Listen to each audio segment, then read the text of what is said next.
guys, you're in a nutshell with me, Ina. Naku, malungkot ito, no? And I think it's not uncommon itong nangyayari pong ito. Mga foreign workers, di ba? Dumarating dito, naka-closed work permit, meron po silang employer. Tapos, midway through their contracts, biglang nagkaroon ng problema ang kumpanya at nagsara. Ang hirap malagay sa ganyang sitwasyon. I think nagkaroon na po ako ng ganyang interview, ano. Anyway, it happens, and I won't be surprised if more of it, are happening nowadays because of the current state of the economy. Yan po ang ating pag-uusapan. Meron po akong i-share sa inyo na report wherein hundreds of workers, most of whom are TFWs, mawawalan ng trabaho dahil nag-announce daw po ang kanilang employer na magsasara sila. Diba? Many of these workers, hindi pa po tapos ang kanilang kontrata. They're midway through their contracts. But I have many questions about the things that are mentioned in this report. Ano? Pero teka, ayusin ko lang tong aking look. Ayan. Ano ba guys mas gusto niyo? Itong maliit na square o ito? Parang mas type ko to, but let me know nga kung anong type ninyo, no? Anyway, sige, puntahan po natin ito. This is from the Toronto Star, published October 21, 2025. Ayan. These temporary foreign workers in Ontario are facing job losses, possible deportation after mushroom plant closes. Ito yung quote ng isa sa kanilang mga in-interview, "We're in a state of shock." Okay. Sa ano po to? Prince Edward County, the employer, Highline Mushroom. Okay, meron po silang planta doon. Basahin natin, ano? Sabi dito, the sudden closure of a mushroom plant in Wellington, Ontario has left dozens of temporary foreign workers facing job loss, possible deportation, and no access to benefits or employment insurance. Despite helping put food on Canadian tables and leaving their families behind to do it. Unang tanong ko, bakit walang EI kaya? Parang walang explanation dito kung bakit walang EI eh. But I do know that TFWs are also eligible supposedly for EI as long as ma-meet nila yung ilang mga yung hours work, mga gano'n, no? For example, no? I mean, ito po, ayun. If you lose your job, this is from Canada.ca, yan, mga rights ng TFWs, diba? It's clear here, no? So na yun. If you lose your job, sabi dito, your employer should provide reasonable notice before laying you off. If they don't, they must pay you termination pay. The amount is based, ito yung termination pay, no? Amount is based on how long you have been working and in which province or territory you're working.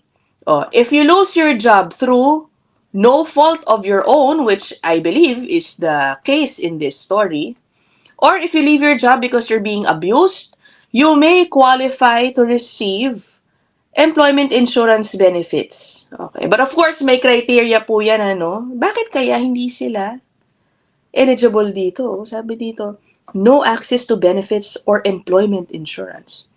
Anyway, okay. And then, we'll proceed. Teka, kailangan ko pala ibalik ito. Yan. Okay.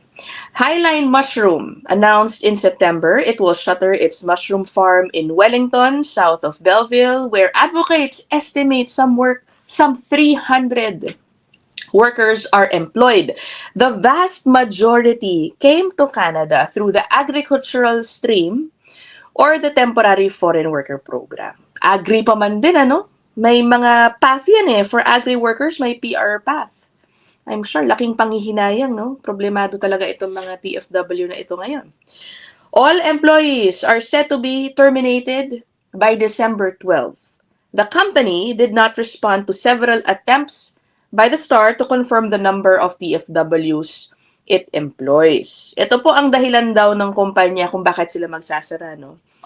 After a thorough evaluation of the site, the facility could not be modernized to meet our long-term safety standards or adapt to our evolving operational needs. Okay, siguro may issue sa kanilang planta. Hindi na nila masusustain for the longer term, kaya magsasara.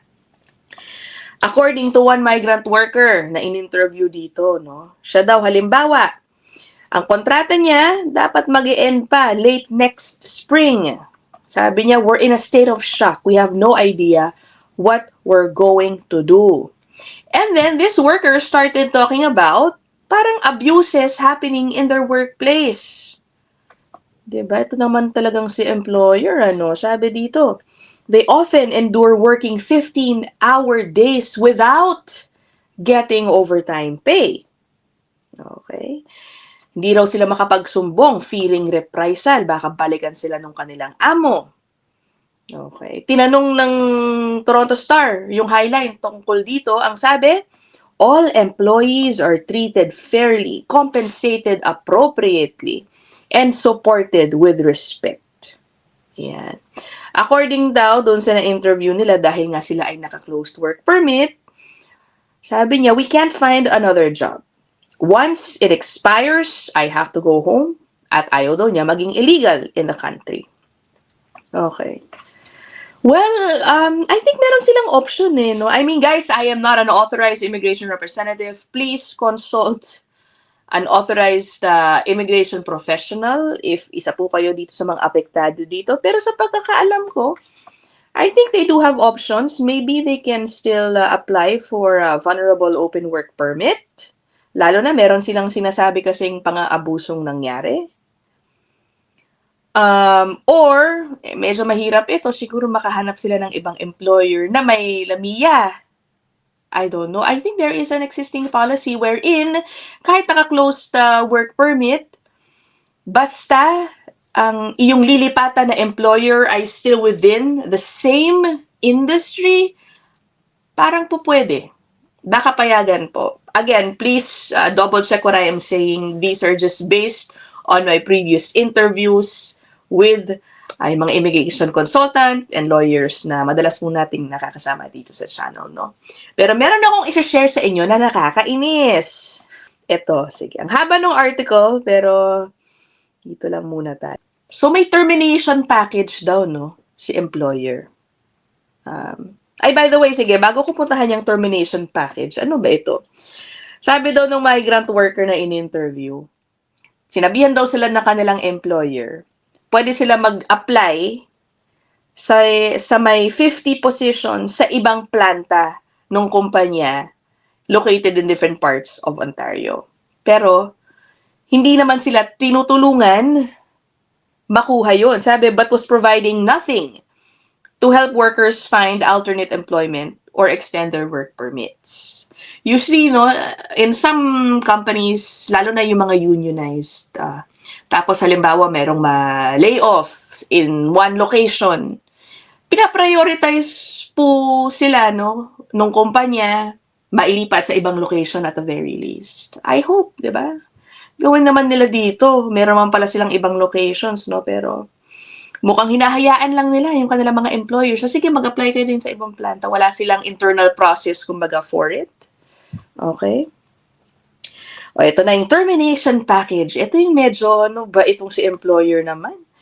A termination package the worker received last month and reviewed by the Star included $250 payment to assist with transition to new employment. Wow naman!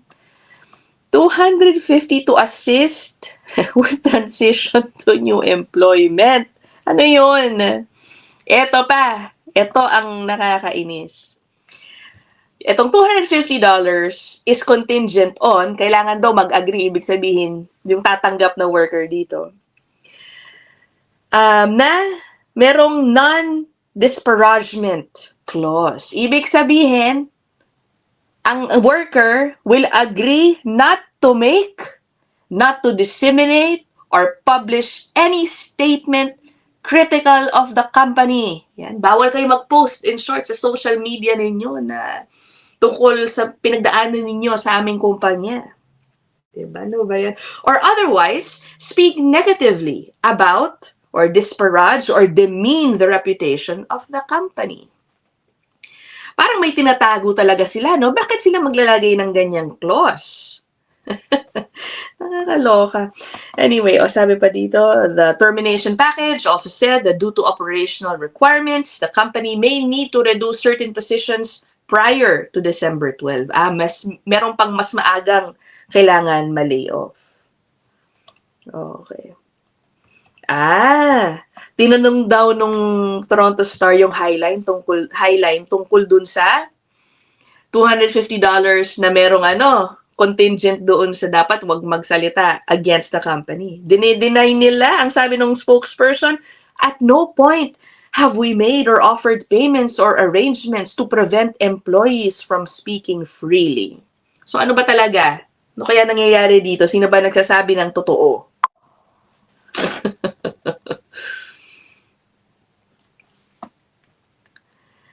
Ay, nako. Well, sana makahanap ng ibang paraan itong mga affected workers na ito, no? Baka po meron tayong mga kababayan na naka-experience ng similar situation na layoff kalagitnaan ng kanilang kontrata. What did you do? What happened? What did you do? Share with us your experience too. Yan lang po dyan sa comment section. So there it is. Maikli lang po itong ating episode na ito. Let me know what you think. Baka may nakakaalam sa inyo bakit kaya hindi na-qualify sila doon sa EI, Employment Insurance. Anyway, bye guys. I'll see you guys in the next one.